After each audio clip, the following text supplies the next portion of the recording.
on the city's preparations for what's being done here in Jacksonville is about to begin. Okay, the mayor hasn't taken the podium yet, so I'll tell you what. Okay, they're coming out right now. We're going to find out what emergency management officials have planned for the city of Jacksonville and what is on tap, what's going to be closed. We understand that the courtrooms are closed tomorrow, as are some city offices. Let's listen in. Thank you for joining us for our second official briefing on Tropical Storm Nicole and the city's preparedness efforts.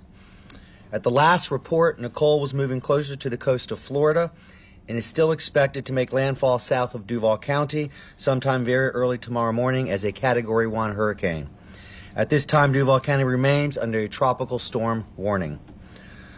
While overnight, Nicole's track shifted to the west and Jacksonville is now out of the cone, this does not mean we will not feel significant impacts from the storm. In fact, just moments ago, the National Weather Service asked that we make this very clear. Do not pay attention to the cone and where Nicole is headed. Instead, pay attention to the radar, forecasts, watches, and warnings for our area. The biggest threat to Duval County remains to be intense storm surge and flooding along the coast and along the St. Johns River. This, combined with bands of rain and strong winds throughout the storm, makes flooding in low-lying areas the biggest concern for our neighborhoods. We could see waves at the beach as high as 10 to 15 feet. Inland, we may see storm surge 3 to 5 feet above ground level. These conditions are expected even without a direct hit from Nicole, even with the latest shifts in the track. And with that shift, tornadoes are a much bigger risk for our area. The increased potential for tornadoes begins during the pre-dawn hours tomorrow, while many of you may be asleep.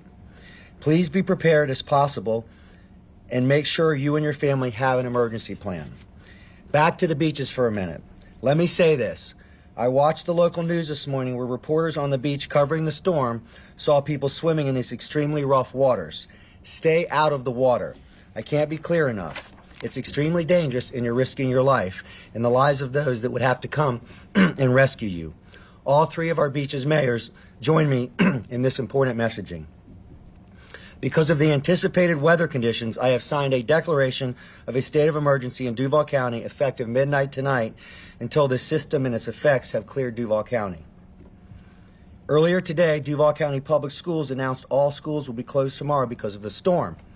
In order to accommodate city employees with students in the Duval County Public School system, we are announcing that city offices will also be closed tomorrow, November 10th. Offices are already closed Friday, November 11th, in honor of Veterans Day. At this time, I'm also announcing the suspension of all garbage, recycling, bulk pickup, and yard debris collections for this Thursday. Friday will be collected as scheduled, and a makeup day for Thursday will be this Saturday. So again, if your usual pickup day for any of these services is Thursday, that will not take place this Saturday. Earlier this morning, the Chief Judge announced that Duval courts will be closed tomorrow and Friday. Also, the Jacksonville Fair announced yesterday it will be closed today and tomorrow, with plans to reopen on Friday at 3 p.m. Tomorrow morning at 8 a.m., we will open two shelters, the Legend Center and Landmark Middle School. Both shelters are open for those with special needs, the general population, and both are pet-friendly. We do not expect evacuations, but we want to make sure shelters are available for those who are in need. Finally, if you have not already, now is the time to make sure you have your supply kit together, that you know your flood and evacuation zones. Also, with the heightened threat of tornadoes, now is the time to review your safety plan with your family. If you have yard debris, make sure it's cleared and not blocking storm drains. And now is the time to walk around your property and secure loose items. Yesterday, Public Works activated their inclement weather plan, and crews are out working today to make additional preparations. Our Director of Public Works, Steve Long, is here to address any questions you may have. Let me add something before I hand over the podium. The decisions made today are out of an abundance of caution. It's impossible to predict the exact impacts of Nicole will have on Jacksonville and our beaches communities, but we're making the best decisions with the information we have. What we do know is the weather event should be out of here by Friday morning, and Friday afternoon should shape up to be a nice day, leading into a beautiful weekend. In conclusion, remember, if you have any questions that are non-emergency related, call 630-CITY. Beginning at midnight tonight, lines will be open 24 hours, and extra operators will be available to handle any call volume. With that, I invite Chief Ellis Burns to talk about Jacksonville Sheriff's Office preparations. Thank you, Mayor Curry. So we're fully staffed, ready to go, continuing to watch the forecast as it's coming in, working with the National Weather Service. Everybody always thinks about the bridges, which is a good question. We'll monitor them closely. We're not so much concerned with the number, the mile an hour sustained wind until it gets to be about a minute or so, but we do take gusts in consideration as well. So we're working with FDOT on that to measure the wind speed at the bridges, and we'll closely monitor that and address them as needed. But other than that, any questions related to JSO? All right, thank you. Any questions? What is the possibility of evacuations down the line? They have already issued evacuations north of us, south of us. What about Duval County? I mean, things could always change, but at this point, we don't have any plans to evacuate. It's on the heels of Election Day, late in the season, kind of an unexpected storm that snuck out at us. Do you feel like Duval County is aware of the threat and is really, prepared for this? Yeah, we're always prepared, and we're here communicating like we always do, and everybody's been working around the clock. So I just encourage people to continue to stay tuned to their local news so they know what's going on. What's your message to people who maybe haven't been paying attention? Pay attention. Mayor, just a couple of questions. We're already seeing flooding around the city this morning. What areas are a particular problem? And then when I hear, 10 to 15 foot waves at the beach, what does that really mean? Is that going to cause damage? What can we expect? Steve, I'll let you address. Yes, thank you. Public Works, Steve Long. As far as for the drainage issues you're seeing already, they're related to the elevated tides. We have crews out working to make sure our drainage systems are open and in place so that we can drain as well as possible. With the elevated tides, we know that impacts the drainage systems. However, as the tide cycles go, the drainage will get better and better as we approach, into the weekend. We expect elevated tides on Thursday and going into Friday, but we're working hard to make sure those drainage systems are open so recovery happens as quick as possible.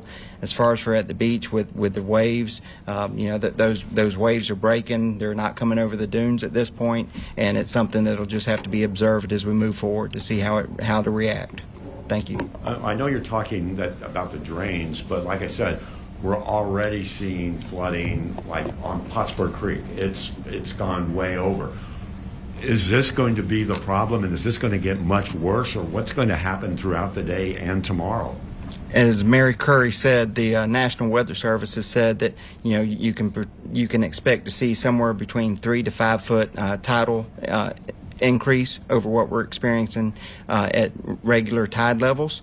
So the flooding you're seeing now is as those tides start increasing, because they aren't going to come up in a matter of minutes. It's going to increase as we go through time, and so you're starting to see those increases occur. And then National Weather Service has said it could be up to 3 to 5 feet. Are the pumps on in San Marco, and what's going to happen in Riverside along the new, at Riverside Park, not Riverside Park, Memorial Park? What are you anticipating there, and are they done with that work there? Right now, our pump stations are all on. They're all working as need be. When water enters into the pipe system and reaches the pumps, they're on to evacuate that water. As far as Memorial Park, if the tide gets up and it comes over the bulkhead into the park, you'll see flooding occur. And then as the tide goes down, as we go into the weekend, you'll see the water recede and evacuate. Just one final question. Have there been any reports of any damage yet from this morning? Any homes flooded yet? Have you heard anything? I have not received any reports of home flooding at this point. No, sir. When it comes to the San Marco element, this is for Public Works as well. I know you have the lift stations, but you have the supplemental pumps from Ian. Are you going to be doing that again this go round? Yes, ma'am. Those were set up already. It's in place so that we can do as much as we can to protect a very low-lying area that we know about in San Marco. So that's up and running. Yes, ma'am. Are you guys anticipating this to be as bad as Ian or worse in town? Based on the National Weather Service prediction of 3 to 5 feet, they say that could be a little bit higher than we saw in Ian, and so it's as we monitor and go forward, it'll just depend on how the storm how the storm approaches, the wind fields, that sort of thing, as it pushes that tide into the river. For JEA, the winds yesterday, I know were not really storm related, but we had a lot of winds. What's standing now? Are there power outages? What's happening, and what are you expecting? When I came over just a few minutes ago, we had one outage that was very small, and as the winds pick up, then we would expect to see the possibility of more outages. But we are prepared and have crews standing by, ready to respond. Any more questions? Just one more thing to add. As the low-lying areas that we typically experience with flooding become flooded, Public Works does a great job of blockading these off, barricade them. I'm asking, please don't drive around it, don't drive through it. Do as the mayor said, stay off the roads of the wind. Do not drive in any areas that have standing water in them. And sometimes we see people move the barricades in the street that's closed off. People drive right through it. So we're asking, please don't do that. Just creates unnecessary. Blocked off now? Not currently that I'm aware of at this point. But we're working with Public Works to make sure that we have those intersections shut down as needed. And for Mayor Curry, this is just one more question about the possibility of evacuations. With Ian, you told folks in Zone A, get ready. Right. Do they need to be ready if this is potentially Yeah, worse? I mean, I think if people are in these low-lying areas that are typically prone to flooding, they ought to be alert. They ought to have an exit strategy. When we go through evacuation decisions, typically when you're looking at what could be a direct hit, you have a window of time where you have to make sure people, a direct hit, they're notified so they can get home from school, home from work, etc. We're not looking at a direct hit. Based on estimates from the National Weather Service, we know what event we could be facing. If you're in those areas that are prone to flooding, you ought to be alert and prepared. Thank you.